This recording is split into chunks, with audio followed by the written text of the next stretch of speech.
Hey, welcome and thanks for tuning in. My name is Kurt Soderberg, and I'm happy today to be able to go through the first 5 of 10 fair and accurate grading practices that we use with standards based learning and grading.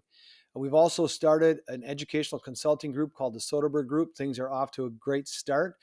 If you have interest in transitioning from traditional grading to standards based, particularly at the middle school and high school level, I think we can help you out an awful lot. I'll give you contact information at the end of this video for you to reach out if you're so interested.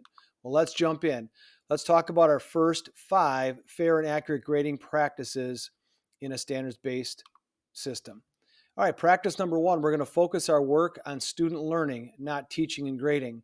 While teaching and grading is obviously very, very important, the focus here is going to be on the student learning. And we're focused on doing what's best for them to get them to learn the essential standards that we place in front of them.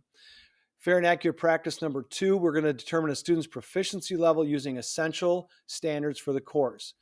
We focus on those essential standards. We measure their performance against what that standard is asking them to do, and that also drives their instruction. Practice number 3, we're going to determine a student's proficiency level using summative assessments, not formative practice.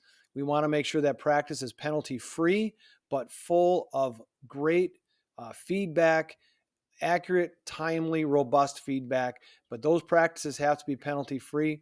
We use a summative assessment to determine how they're doing on the standard.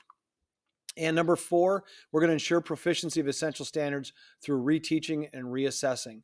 It is our task as the educator to get students to move down that line and become proficient with our essential standards. We do that with the backbone of any good teaching, reteaching, and reassessing.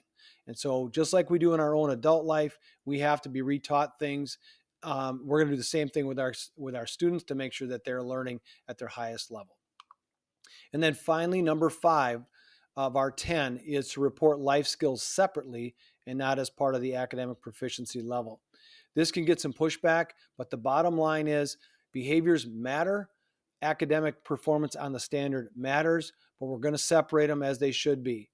We will use an yes and mentality on this. Yes, behaviors are important, and we're going to deal with those behaviors aside from the academics, and we're going to report on those aside from the academics.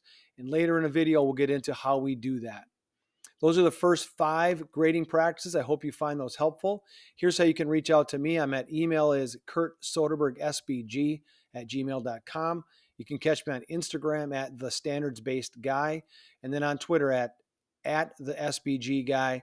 And you're on my YouTube channel right now. Please like the video, subscribe to the channel.